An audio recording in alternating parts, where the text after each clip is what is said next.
मनुस्मृती की संविधान हा प्रश्न माझ्या माहितीप्रमाणे डॉक्टर बाबासाहेब आंबेडकरांनी असतानाच संपवलेला होता. पहिले त्यांनी मनुस्मृती जाळून टाकली आणि नंतर संविधान भारतीय जनतेला म्हणजे आपण आपल्यालाच अर्पण केलं.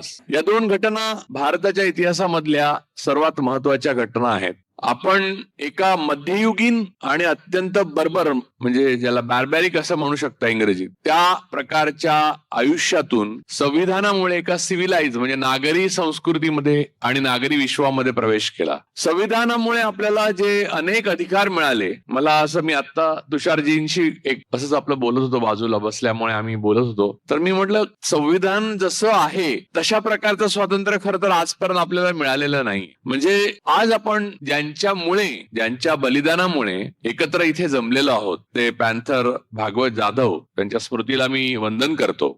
तर त्यांचा मृत्यू आणि तेव्हाची जी घटना आहे सगळी, आणि पोलिसांनी ज्या अमानुष पद्धतीने तेव्हाच्या कार्यकर्त्यांना, नंतर ते दिग्गज म्हणून प्रसिद्ध झाले, जबी पवार सर असतील, नामदेव ढसा असं, यातले बहुतेकांचा इंटरव्ह्यू घेण्याचा मला भाग्य लाभलेलं आहे सुदैवाने. बहुतेकांचे मी घेतलेले आहेत, म्हणजे शाहीर विठ्ठल उमपांचा पण घेतलेला आहे. त्यामुळे मुद्दा असा आहे की या सगळ्यांनी नंतर त्यांचं दिग्गज म्हणून नाव झालं, तरी सुद्धा त्यावेळेला पोलिसांनी निळं होईपर्यंत त्यांना मारलं होतं. ही गोष्टच हे दर्शवते की आपण संविधान पूर्णपणे अंमलात आणायला तेव्हाही यशस्वी ठरलोच नव्हतो. तेव्हा ज्या पायवाटा होत्या त्याचे आता महामार्ग झाले, एवढंच.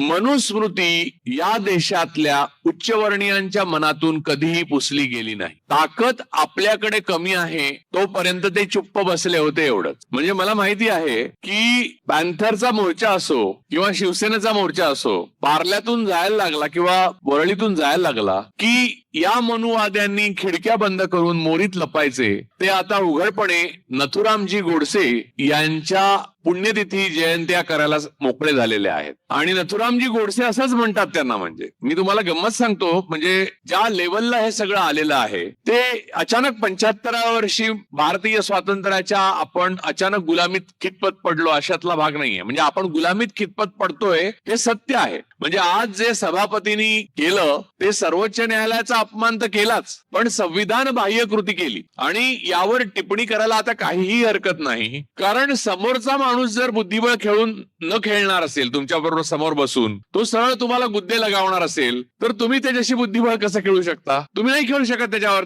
तुम्ही ज्या नियमाने खेळणार होता, म्हणजे माझं एकच म्हणणं आहे की जेव्हा या संविधानाची निर्मिती झाली तेव्हा सुरुवातीच्या पिढ्या आदर खूप संविधानावर, नेहरूंच्या काळामध्ये संविधानाचा सर्वात जास्त आदर केला गेला. पण उत्तरोत्तर जशा स्मृती फिकट होत गेल्या आणि नव्या पिढ्या आल्या, त्यांना ते शोषण, ते दमन माहित नव्हतं. म्हणजे इथे असलेले माझे अनेक पॅन्थर मित्र आहेत, भीमसैनिक आहेत, आंबेडकरवादी मित्र आहेत, आणि समाजामध्ये त्यांना या सगळ्या गोष्टी माहित होत्याचं कारण त्यांना ते भोगायला लागत होतं. म्हणजे सगळं झाल्यावर सुद्धा आज मुसलमान समाजाला संपूर्ण हे भोगावं लागतंय. पण हे आज अचानक भोगायला लागतंय अशातला मी अजिबात म्हणणार नाही. कारण मी माझ्या लहान वयापासून मी वेगवेगळ्या गावात जेव्हा जात राहिलो तेव्हा माझं असं दिसलं की हे दुय्यम नागरिकत्व जे आहे ना, ते मनामध्ये होतं, समाजामध्ये होतं. CA-NRC काय अचानक डोक्यातनं आलेली कल्पना नाहीये, ती लोकांच्या मनात होती. पण काहीतरी लाज, स्वातंत्र्याच्या थोड्याशा स्मृती, गांधी, नेहरू, आंबेडकरांबद्दलचा थोडासा आदर असलेल्या पिढ्या जोपर्यंत होत्या सत्तेमध्ये, आणि मुख्य म्हणजे साध्य साधन सुचितेची भीती होतीये, तोपर्यंत ते दबून राहिलं. हे हिंस्र श्वापद आपल्या मनातनं निघालेलंच नव्हतं कधी. ते मारून टाकण्यात आपण यशस्वी ठरलो होतो. मी परवाची गोष्ट सांगत होतो, म्हणजे आता तुम्ही जे आज आपण बलिदान जे आहे पॅन्थर भागवत जाधव यांचं, तेच कशाला आपण इथे इतकी नावं वाचतो आणि त्या नावांमध्ये भरच पडत राहते, ती कमी होणार नाहीत. आणि हे तर आंबेडकरवादी चळवळीचं आहे. मी मुस्लिम समाजात, आज उमर खालिद तुरुंगात आहे, तो कोणत्या गुन्ह्यामुळे तुरुंगात आहे हे सुद्धा त्याला माहित नाही. परवा मला कोणीतरी मुलाखतीत विचारलं, तू असा एक बोल, मी काहीतरी कोर्टाच्या निर्णयाबद्दल बोललो तर म्हणलं तू कंटेम्प्ट ऑफ कोर्ट होईल. म्हटलं कंटेम्प्ट ऑफ कोर्ट असण्याकरता कोर्टाला स्वतःच्या गरिमा माहित पाहिजे आधी, पहिली गोष्ट. म्हणजे आज परिस्थिती अशी आहे की मी डावा हात वर करून बोलतोय म्हणून मी डावा आहे आणि म्हणून मी अर्बन नक्सल आहे, अशी कथा विणून मला 7-8 वर्ष आतमध्ये टाकण्यात येऊ शकतं. मी सांगतो, परवा मध्ये सोलापूरला आता मी एक सरफराज अहमद नावाचा चांगला कार्यकर्ता आहेत आणि विचारवंत पण आहेत, त्यांनी पुस्तकं लिहिलीत. राम पुनियांनी, डॉक्टर राम पुनियांनी आणि मी दोघे गेलेलो. राम पुनियांनी सरांचं एक पुस्तकाचं प्रकाशन माझ्या हस्ते आलं आणि सरफराजच्या पुस्तकाचं झालं. तेव्हा मी भाषण करण्याच्या अगोदर मी आणि राम पुनियांनी बसलेलो असं आतमध्ये, असं आम्ही आज बसलो. अचानक खूप पोलीस आले. त्या दिवशी काय झालं होतं, विषय या साधारणपणे संविधानासंबंधित होता. तर आणि मुख्य मुद्दा असा की या संविधानावर सत्ता पक्ष म्हणजे भाजप आणि राष्ट्रीय स्वयंसेवक संघाने संक्रांत आणली वगैरे असं काहीतरी त्याच्यात होतं. त्या विषयाच्या नावातच होतं ते. तर सकाळी आदल्या दिवशी अनेक अभाविपची मुलं, तरुण भगव्या टोप्या घालून पोलीस स्टेशनला गेले आणि त्यांनी तक्रार केली आणि सांगितलं आम्ही सभा उधळून लावू. त्यामुळे वातावरण तंग वगैरे होतं. मी गेलो तेव्हा प्रचंड मोठ्या प्रमाणात पोलीस हजर होते आणि त्यांनी अतिशय चांगल्या पद्धतीने काम करून ती सभा अत्यंत चांगल्या आणि शांतपणे पार पडायला मदत केली. परंतु मला सांगण्याचं आहे, तुम्ही त्यांचं त्याच्यासाठी आभार पण मानले त्या भाषणामध्ये. मुद्दा तो नाहीये. मुद्दा मी आणि राम पुनियाजी जी बसलो होतो तिथे विदाऊट युनिफॉर्म जे पोलीस दलातले जे असतात ते आले आमच्याकडे आणि नम्रपणे म्हणाले की हे 2 फॉर्म आहेत, त्याच्यावर फक्त तुम्ही दोघे जण सह्या करा. तर पुनियांनी सरांनी माझ्याकडे बघितलं की काय करायचं आपण म्हणून. तर मी म्हटलं थांबा जरा. तर त्याच्यात मी जातीय विद्वेष फैलावणार नाही, मी दंगल भडकवणार नाही, अशा प्रकारची काय काय कलमं लिहिलेली होती आणि त्याच्या खाली आम्ही सह्या करायच्या होत्या. म्हणजे ज्यांनी हे सगळं करून सत्तेत येऊन बसले त्यांनी ही कलमं लिहून आम्ही ते शांत करायला आलोय, तर त्यांना ते भडकवणार नाही अशी सही घ्यायला निघाले होते, अर्थात व्यवस्थेच्या मार्फत. तर मी पोलिसांना म्हणालो की सर असं आहे की मी समजू शकतो हे तुमचं काम आहे, तुम्हाला सोपवलेलं आहे, पण तुम्ही जरी मला अरेस्ट केली आणि मला अनंत काळ तुरुंगात ठेवलं किंवा काही केलं, म्हणजे ज्या लोकांनी धमकी दिली त्यांनी गोळ्या जरी घातल्या, तर याच्यावर मी सही करणार नाही. याचं मुख्य कारण असं आहे की मी जी काल्पनिक गुन्हा करणार आहे त्याच्यासाठी आधी मला दोषी तुम्ही धरूच शकत नाही. म्हणजे त्याच्यात तुम्ही ऍड करा, नाही तर मी दरोडा घालणार नाही, मी बलात्कार करणार नाही, असं भरपूर ऍड करा आणि प्रत्येकाकडनं सही घ्या. आणि दुसरी गोष्ट, सोलापूरमध्ये म्हटलं शरद पोंक्षे येऊन नथुराम गोडसेवर नाटक करतो तेव्हा तुम्ही ही सही घेतली होती का? नाही म्हणले. तुम्हाला तुमच्या वरिष्ठांनी सांगितलं नाही का? तर नाही म्हणाले. म्हटलं गृहमंत्र्यांना मी फोन करू का? ते म्हणले एवढ्या वरच्या लेवलला बोलण्याची गरज नाहीये. मग म्हटलं तुम्हाला जे हवं ते लिहा त्याच्यावर आणि तुम्ही हे घेऊन जा. तर राम पुनियाजी पण म्हणाले की राजू जो बोल रहे हैं वो भी मैं भी वही करूंगा, नहीं लिखूंगा. मग त्या फॉर्मवर पोलीस अधिकाऱ्यांनी जे लिहिलं की या दोन्ही यांनी राम पुनिया आणि राजू पुरोळेकरांनी या सही करायला नकार दिली. म्हटलं काहीतरी कायदेभंग वगैरे आपल्या हातून होत असेल तर त्या मानाने गांधीजींचा थोडासा अनुयायी आपण आहोत असं मानता येईल. तो काय कायदेभंग नाहीये, मुळात तो कायदाच नाहीये, म्हणजे अशा प्रकारे आधी सही घेण्याचा. पण संविधानाने मला हा अधिकार दिला होता, लक्षात ठेवा. मनुस्मृती असती आणि सेंगोल घेऊन राजा जर असता कोणता तरी, तर राजाचा हुकूम आहे, सही करायला पाहिजे. आणि ब्रह्मवृंदाने ठरवलेल्या या कागदावर जर तुम्ही सही केली नाही तर तुम्ही मृत्यूदंडास पात्र आहात असं मनुस्मृतीने जाहीर केलं असतं तर मला पर्याय पण नव्हता. मला माझं प्रोटेक्शन काहीच नव्हतं. माझे हक्क, माझ्या जाणीवा, माझं कर्तव्य मला माहीत असणं आणि त्यामधून मला या समाजामध्ये काही चांगलं करता येण्याची क्षमता माझ्यामधली वापरता येणं, ही गोष्ट मी संविधानामुळे प्राप्त करू शकतो. आणि ती प्राप्त केलेली गोष्ट जी आहे त्याला हे संविधान मला संरक्षण देतं. मला माहिती आहे की संविधान, बाबासाहेब स्वतःच म्हणाले होते आणि ते अचूक म्हणाले होते, हे आता कळतं की संविधान कितीही चांगलं असलं तरी राबवणारी माणसं जर वाईट असतील तर ते वाईट संविधान राबवणाऱ्या चांगल्या माणसांपेक्षा चांगलं संविधान वाईटपणे राबवतील. आणि ते आपल्या देशात आज खरं झालं. मुद्दा असा आहे की आता कोणतीही गोष्ट, म्हणजे इन्क्लुडिंग सरकार सुद्धा संविधानिक नाहीये. आणि तुम्ही विचार करता की मनुस्मृती की संविधान म्हणून. खरं तर या देशामध्ये राष्ट्रपित्याला ज्याने गोळ्या घालून मारल्या त्या माणसाचा खून करण्यापलीकडे या जगामध्ये काहीही कर्तृत्व नाही. एका निशस्त्र आणि अतिशय वृद्ध आणि ज्याने पोलीस संरक्षण घेतलेलं नाही असा असाधारण अलौकिक जागतिक दर्जाचा नेता आहे, त्याला गोळ्या घालण्यापलीकडे काही कर्तृत्व नाही. त्याच्या मिरवणुका, त्याच्या कलशाच्या मिरवणुका काढल्या जातात. आणि धर्म आणि जातीवाद हा वेगळा नाही. जेव्हा हिंदुत्व असं म्हटलं जातं तेव्हा ते जातीसहित येतं. हिंदुत्व हे जातीविरहित असू शकत नाही. दुर्दैवाने आज ब्राह्मणवादाची संपूर्ण पालखी बहुजन वाहत आहेत. आज सभापतींनी निकाल देताना 10 मिनिटं विचार केला असता की 10 पिढ्या मागे काय चित्र होतं, पेशव्यांच्या काळात काय चित्र होतं, तर त्यांना 10 वेळा विचार करावा लागला असता की आपण हे किती दबाव, एकीकडे गाजर आणि एकीकडे काठी, याच्यामध्ये आपण एक वेळ काठी निवडू, पण परत 10 पिढ्या मागे नको जाऊया. पण त्यांनी तो विचार केला नाही. बहुजनांना समजवण्यामध्ये भारतीय विचारक, विचारवंत अपयशी ठरले संविधान समजवण्यात. मला असं वाटतं की आंबेडकरी चळवळीची पण ही शोकांतिका आहे की संविधानाने दिलेली ताकद एकजुटीने आपण वापरली पाहिजे आणि मनुस्मृती मोडून काढली पाहिजे लोकांच्या मनातनं. वेळ सामत. आता तुम्ही एक लक्षात घ्या, आज आपण चर्चेवर आलो परत. आज आपण सत्तेतूनही नाही, म्हणजे कोणी आपल्यासारखे सत्तेतही नाहीत. मुद्दा असा की याहून चांगली स्थिती असताना आपण काय करत होतो, आपण साध्य साधन सुचितेने कसं काय संविधान राबवता येईल हे बघत होतो. खरं तर साध्य साधन सुचिता नसणं म्हणजे मनुस्मृती, आणि साध्य साधन सुचिता नसल्यामुळे मी एक नेहरूवरचा लेख लिहिलेला आहे, तुम्ही वाचू शकता तो माझ्या ब्लॉगवर. तर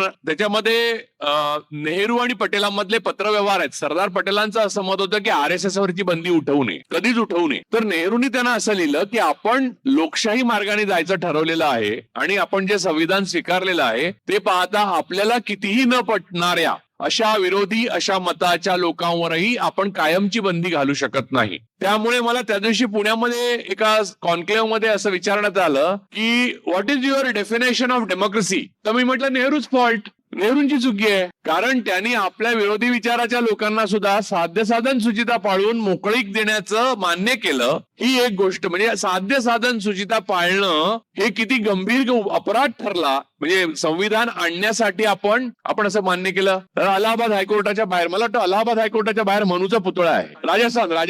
राजस्थानमध्ये कोर्टाच्या बाहेर मनूचा पुतळा आहे. महाराष्ट्रामध्ये शाहू फुले शिवाजी महाराज डॉक्टर बाबासाहेब आंबेडकरांचं आपण नाव सांगतो. 75 वर्षामध्ये स्मारक फक्त सावरकरांचं आहे. म्हणजे तुम्ही लक्षात घ्या की आज अचानक असं झालेलं नाहीये. हे सगळं याच्या काही चोरवाटा, पायवाटा तयार होत होत्या. आपण त्याच्याकडे दुर्लक्ष केलं. आपण स्वातंत्र्य गृहीत धरलं, आपण संविधान गृहीत धरलं. आपण असं मानलं की संविधानात जे लिहिलेलं आहे ना त्याच्या पलीकडे कोणी वागूच शकत नाही. तुम्हाला दाखवून दिलं की कसलं काय, तुम्ही संविधानात काय लिहिलेलं असेल, मी सेंगोल घेऊन उभा राहू शकतो, हे दाखवलं. इथे यज्ञ केले जातात. नवीन पार्लमेंटच्या बिल्डिंगसाठी बहुसंख्याक धर्मीयांची पूजा केली जाते आणि तेव्हा अल्पसंख्याकांनी काय करायचं. आणि दुसरी गोष्ट, हिंदुत्व असं किंवा हिंदू धर्म असं जेव्हा तुम्ही म्हणता तेव्हा तो जातीशिवाय धरूच शकत नाही. हिंदू असा धर्म नाहीये. धर्म ब्राह्मण धर्म आहे. तो यजुर्वेदामध्ये म्हटलेला आहे. हिंदू असा कोणताही धर्म नाही, बाकी फक्त जाती आहेत. जर दुसऱ्या धर्मातला माणूस हिंदू करायचा ठरवला तर कोणत्या जातीत घेणारा प्रश्न होतो. आणि आजही मॅट्रिमोनियलच्या तुम्ही जाहिराती बघितल्या तर जातींचा उल्लेख पहिले असतो. हिंदू एवढंच लिहून कोणी, किंवा हिंदुत्ववादी मुलगी वर, वधू पाहिजे हिंदुत्ववादी असं लिहिलेली एक मॅट्रिमोनियलची ऍडव्हर्टाइजमेंट दाखवा, मी हिंदुत्ववाद राजकीय मान्य करायला तयार आहे. एक मॅट्रिमोनियल ऍडव्हर्टाइजमेंट दाखवा की वर किंवा वधू हिंदुत्ववादी विचारांची आहे, तर वर आणि किंवा वधू आम्हाला हिंदुत्ववादी पाहिजे, अशी कोणी ऍडव्हर्टाइजमेंट देत नाही. बरं, ही समरसता आहे, समता नाही. या जात म्हणजे कसं आहे की आदिवासी सुद्धा आमचे आहेत म्हणजे काय, तुम्ही समरस व्हा. या प्रकारे म्हणजे आता वैभव छाया हा इतका जागरूक आहे. मी मगाशी तुषार गांधीजीनं मगाशी तुझं कौतुक करून सांगितलं की वैभव छायासारखा प्रतिभावान माणूस या समाजात त्याचा वापरच केला जात नाही. त्याचं कारण काय आहे? त्याचं कारण मनुस्मृती आहे, ती मनात आहे की नाही? तुला मान्य आहे का नाही? मग मला माहिती आहे, मला त्याच्या वेदना माहिती आहेत, त्याचं गुणवत्ता माहिती आहे. त्याच्या गुणवत्तेची प्रत अनेक संपादक असलेल्या लोकांपेक्षा कितीतरी पट जास्त आहे. आज तो कित्येक वाहिन्यांचा किंवा वृत्तपत्रांचा संपादक असू शकला असता, पण तो वैभव छाया आहे म्हणून तो नाहीये. तो ब्लॅकलिस्टेड पण आहे असं मला मागून सांगतोय. तर आता हे ब्लॅकलिस्टेड कुठून येतं? म्हणजे संविधानात असं ब्लॅकलिस्टेडची काही तरतूद नाहीये, ही मनात नाही येते. म्हणजे संपादक वगैरे एका वरिष्ठ जातीचे असले पाहिजेत, ब्राह्मण जातीचे असले पाहिजेत, सगळे विचार लिहिणारे वेचणारे वगैरे असले पाहिजे. याला तडा नंतर केला, नंतर आंदोलनं झाली, अनियतकालिका आली, पॅन्थरने सगळ्यात मोठा त्याच्यावर त्या काचेवर दगड मारला. पण त्याच्या अगोदर कसं होतं की मराठे राज्य करतील बहुजन आणि संपादक सगळे वगैरे ब्राह्मण होतील. म्हणजे तेच परत गुरु हा ब्राह्मण असेल आणि क्षत्रिय राज्य करेल आणि बाकीच्यांचं शोषण होईल. या परंपरेतच आपण वाढलो. त्यामुळे प्रॉब्लेम काय झाला, जेव्हा वेळ आली आता मनुस्मृतीची पुनर्स्थापना करण्याची, तेव्हा बहुजनांमधले ओबीसी आणि मराठे सुद्धा ब्राह्मणवादाच्या पालखीचे बोवी झालेत. त्यांना तो हिंदुत्ववाद वाटतो. त्यांना माहित नाहीये एकदा तो मनुस्मृती स्थापन झाली की कान नसलेला चहाचा कप आणि अल्युमिनियमची थाळी आणि गावकुसा बाहेर हीच त्यांची जागा आहे. त्यांनाही यातनं वाचता येणार नाही. ही आग लागलेली आहे ना मनुस्मृतीची कीड, ती अशी नाही जाणार, ती सगळ्यांमधनं जाणार आहे. शोषकाला नेहमी आपली ताकद वाढवण्याकरता शोषित जो आहे त्याला पहिले बरोबर घ्यावं लागतं, त्याला भूल द्यावी लागते. यांनी सांगितलं ना ऍडव्हर्टाइजमेंट येतात, तशा ऍडव्हर्टाइजमेंट द्याव्या लागतात. आणि मग तो शोषित हुरळून गेला की आपण जवळपास झालोच आहोत. आता आपण नारायण नागबळी पण करू शकतो, आपण सत्यनारायणच्या पूजा पण करू शकतो. अरे आम्ही मगाशी बोलत होतो की 26 जानेवारीला सत्यनारायणच्या पूजा सुरू केल्या होत्या आपण. त्यामुळे आजही आपण कोणत्या काळात मनुस्मृती बरोबर नव्हतो हे मला तेवढं सांगा. आणि कोणतं संविधान आणि कोणती मनुस्मृती आहेत याचा भेद करण्याची क्षमता माणसांमध्ये आपण उभीच केली नाही. मला वाटतं की सावरकरांचं स्मारक आहे तिथे दादरमध्ये महाराष्ट्राला मुंबई मिळाल्यावर पहिले डॉक्टर बाबासाहेबांचं स्मारक व्हायला पाहिजे, निदान राजर्षी शाहू महाराजांचं व्हायला पाहिजे,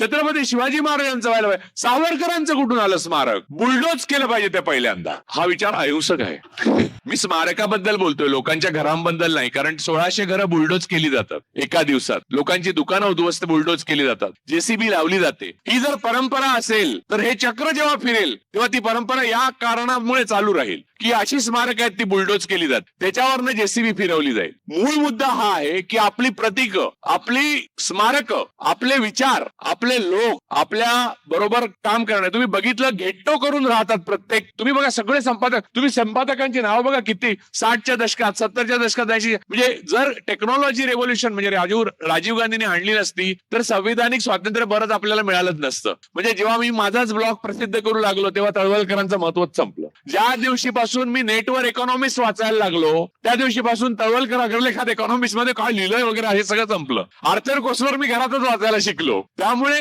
या गोष्टी ज्या आहेत अद्भुत अशा आहेत त्या हेच तर होतं मनुस्मृतीच्या काळात की ब्राह्मणांनाच वेद माहिती होते आणि धर्मग्रंथांबद्दल बहुजनांना पराकोटीचा आदर का? कारण त्यांना वाचायचा अधिकारच नव्हता. त्यामुळे आतमध्ये काय लिहिलं हे माहित नसल्यामुळे आदर. बरं गंमत अशी की संविधान हे सुद्धा एक धर्मग्रंथ बनवला, ते आतमध्ये काय लिहिलं ते वाचलं नाही नंतर. त्यामुळे आपली जी परंपरागत सवय आहे मूळ न वाचता त्याच्यावर विश्वास ठेवणं आणि हे काहीतरी पुण्यप्रत पुस्तक आहे. म्हणजे जर काय संविधानासंबंधी पूजा वगैरे निर्माण केल्या असत्या ब्राह्मणांनी तर आतापर्यंत सुरू पण झाल्या असत्या. तुमच्या कुंडलीमध्ये असंविधान योग दिसतोय त्यामुळे जेलमध्ये जाल, तर ही शांती केली तर तुम्हाला पुन्हा संविधान योग प्राप्त होऊन तुम्ही त्यातून मुक्त व्हाल. अशी एक काहीतरी पुंगी सोडली तर मला खात्री आहे की कुठच्या तरी नदीच्या काठावर तुफान फायदा होऊ लागेल नवीन कुठची तरी पूजा निघून. आणि हुशार असल्यामुळे मी हे उत्तम प्रकारे करू शकतो.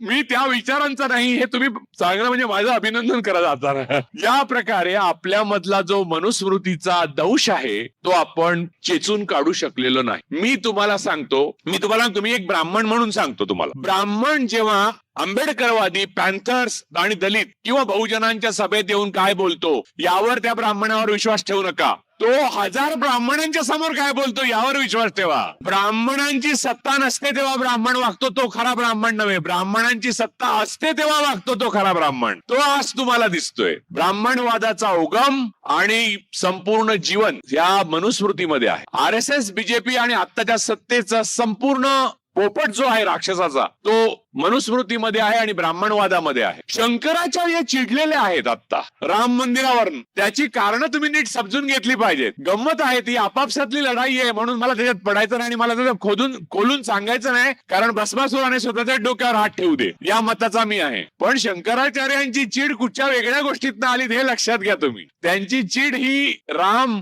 आणि लक्ष्मण आणि सीता आणि कशाबद्दलही नाहीये. त्यांची चीड आपल्या शोषणाच्या अबाधित अधिकारावर आक्रमण करणारी कोणतीही व्यक्ती, संस्था किंवा पुस्तक याच्या विरोधात आहे. आणि हाच स्वभाव ब्राह्मणवादाचा आहे. त्यामुळे मी इथे बोलतोय ते मी आटपतो घेतो कारण तुषारजींना बोलायचंय, अध्यक्ष बोलायचे आणि मी गेलो तर तुम्ही म्हणणार की हा आपलं बोलून पटकन निघून गेला. पण माफ करा मला, आज या संविधानानेच माझ्यावर वेळ आणलेली आहे की जावं लागतंय. तर मूळ मुद्दा लक्षात घ्या की ब्राह्मण जेव्हा सत्ता नसते, ब्राह्मणवादाची सत्ता नसते, पेशवे सत्तेत नसतं. मी सांगतो की महात्मा ज्योतिराव फुले, डॉक्टर बाबासाहेब आंबेडकर, राजर्षी शाहू महाराज हे सगळे काम चांगलं का करू शकले? कारण सत्ता ब्रिटिशांची होती. हे अमान्य करून चालणार नाही. मी सांगतो, ब्रिटिशांची सत्ता असताना फुल्यावर मारेकरी घातले होते, पण ती सत्ता ब्रिटिशांची असल्यामुळे त्यांचे दाभोळकर झाले नाहीत. त्यामुळे हा इंडियन पिनल कोड होता. आणि मूळ मुद्दा असा आहे की कोरोना आला तेव्हा आपल्याला कळलं की रँडचा जो खून झाला होता, ज्याला वध म्हणतात ब्राह्मण, तो खून हा चुकीचा होता. बिचारा रँड काय करत होता, तर त्याने प्लेगची जेव्हा साथ आली तेव्हा उंदरामुळे प्लेग पसरतो, तर पुण्यातल्या ब्राह्मणांच्या घरामध्ये देवाऱ्यामध्ये गुळखोबरं ठेवलेलं असतं, तिथे गुंदीर फिरतात म्हणून देवघरात शिरले सोजीर आणि ते तिथे पूर्णपणे डिसइन्फेक्टंट लावत होते. तर हा आमचा धर्म पाठवतो म्हणून त्याला मारण्यात आला आणि ज्यांनी त्याला मारला त्याला आपण क्रांतिकारक म्हणतो. हे किती भयानक आहे. खरं रँडचा पुण्यात पुतळा उभारला पाहिजे, कारण तेच कायदे शेवटी आपण वापरले आणि कोरोनामध्ये स्वतःचा बचाव करून घेतला. त्यामुळे आपण एक अत्यंत गतानुगतिक मध्ययुगीन संस्कृतीचे पाईक आहोत आणि आपल्यामध्ये कोणीही ब्राह्मणवादाचं कुंपण आज तगायत ओलांडू शकलेलं नाही, जे डॉक्टर बाबासाहेब आंबेडकर ओलांडू शकले, ज्योतिराव फुले ओलांडू शकले, छत्रपती शिवाजी महाराज ओलांडू शकले. पण गागा भट्टाने महाराजांचा राज्याभिषेक केल्यावर सांगितलं की तू सर्वांचा राजा आहेस पण आमचा नाहीस, म्हणजे ब्राह्मणांचा नाही. तेच वेदोक्त पुराणोक्त प्रकरणात शाहू महाराजांना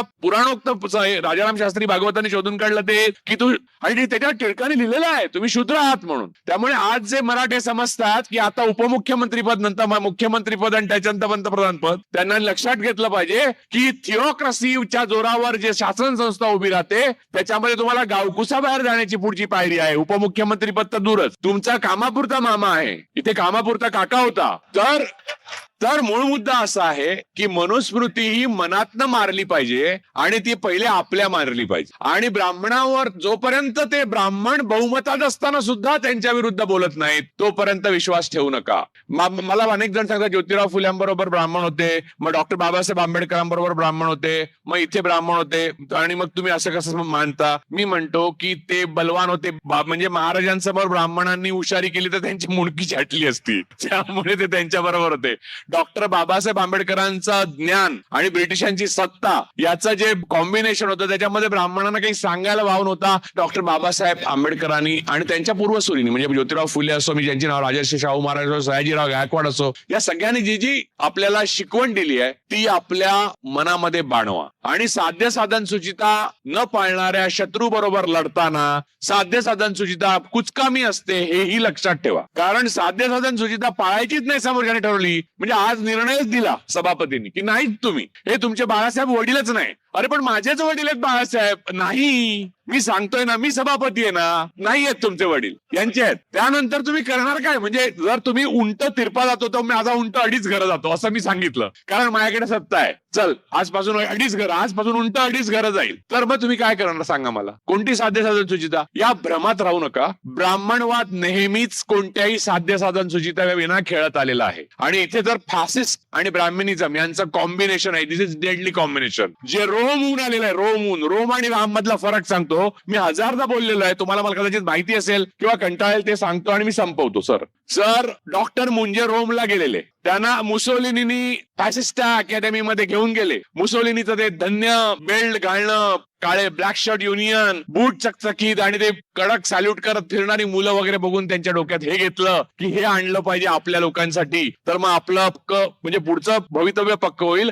आता ब्रिटिशांची लफडं नाही करायचं, ब्रिटिशांना सहकार्य करायचं. तुम्हाला सांगतो की श्यामाप्रसाद मुखर्जींनी 42च्या चलेजाव आंदोलनाचं कसा बंदोबस्त करावा यावर पत्र लिहिलेली आहेत. त्यामुळे आणि त्यांनी जिनांबरोबर करा हे पण केलेलं आहे. बंगालमध्ये गव्हर्नमेंट शेअर केलेलं आहे ज्यात काँग्रेस पडली नव्हती. अशी मी 50 उदाहरणं देईन, ते जाऊ दे. तर मुंजे सगळं रोमहून शिकून आले आणि त्यांनी हेडगेवार आणि मुंजे हे मूळ गुरु म्हणजे हिंदू महासभेचे, आणि मग त्यांनी राष्ट्रीय सहकार संघाच्या स्थापनेत हा बेल्ट म्हणजे काफ लेदर असतं त्या बेल्ट मध्ये. बेल्ट हा भारतीय नाहीये, हा रोमचा आहे, रोमचा. बूट ही भारतीय संस्कृती नाहीये.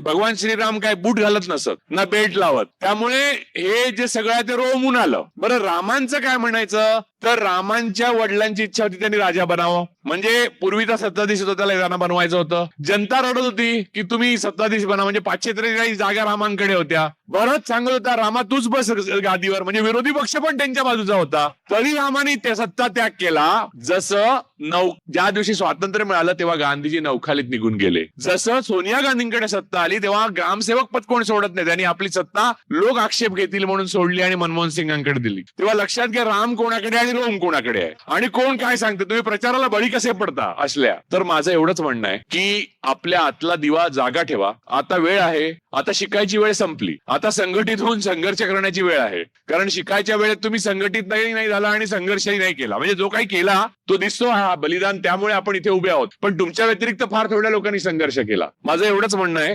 आज भागवत जाधवांच्या स्मृतिदिनानिमित्त आपण इथे सगळे जमलेलो आहोत. मला माहित नाही अजून किती बळी जातील या मनुवाद्यांच्या राज्यामध्ये आणि अजून किती लोकांना शहीद व्हावं लागेल. खूप रक्त जाईल. आपल्याला सगळ्यांना बलिदान करायला लागेल. आपण अहिंसा सोडणार नाही. पण आपण साध्य साधन सुचितेच्या बाबतीत, बुद्धिमत्तेच्या बाबतीत आपलेही उंट अडीच घरं चालवायला कचरणार नाही. एवढी शपथ घ्या आणि मी आपला निरोप घेतो. धन्यवाद. जय भीम, जय हिंद.